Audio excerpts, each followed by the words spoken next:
Otasi yomon bo'lsa, oilada bitta bola yomon bo'lishi mumkin.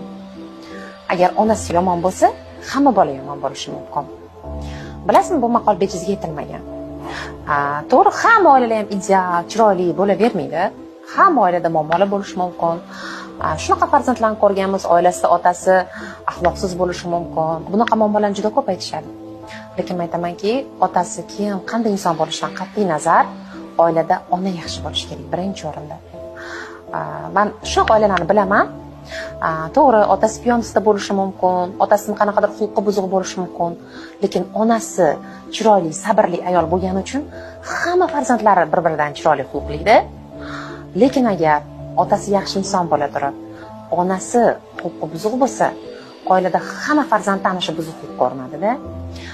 Shuning uchun aytamanki, oilada otani qanday bo'lishidan birinchi onani qanday bo'lishi, onani qanday xulq-atvorga ega bo'lishi bu eng muhim asl tarbiyada.